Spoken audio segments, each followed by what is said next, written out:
চাঁপাইনবাবগঞ্জে দেখা দিয়েছে যক্ষ্মা, নিউমোনিয়া, জলাতঙ্ক সহ বিভিন্ন রোগের টিকার সংকট। সিভিল সার্জন কার্যালয় বলছে ফুরিয়ে গেছে অনেক রোগের টিকা। মজুদ নেই সাবান, অ্যাম্পুল, কাটার, নীল গামলা ও ডাস্টারেরও। রোগীদের চাহিদা থাকলেও সরবরাহ দিতে পারছে না সংশ্লিষ্ট কর্তৃপক্ষ। এতে ভেঙে পড়েছে জেলার স্বাস্থ্যসেবা। রোগীরা টানা কয়েক মাস ধরে বিভিন্ন হাসপাতাল ঘুরেও পাচ্ছে না কাঙ্ক্ষিত সেবা। যাদের দ্বিতীয় ডোজ টিকা দেওয়ার সময় পেরিয়ে গেছে তারাও পাচ্ছে না টিকা।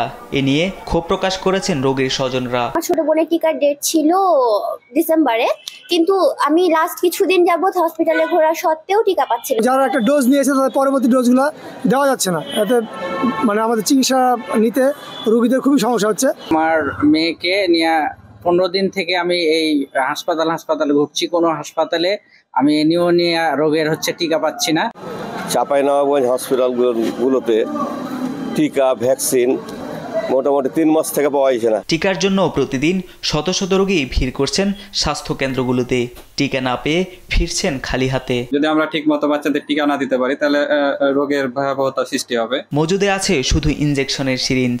এর বাইরে প্রায় সবকিছুরই সংকট রয়েছে বলে জানায় জেলা সিভিল সার্জনের কার্যালয়ের স্টোর কিপার। আর চাহিদা মতো সরবরাহ পেলে দ্রুতই বিতরণের কথা জানিয়েছেন সংশ্লিষ্ট কর্তৃপক্ষ।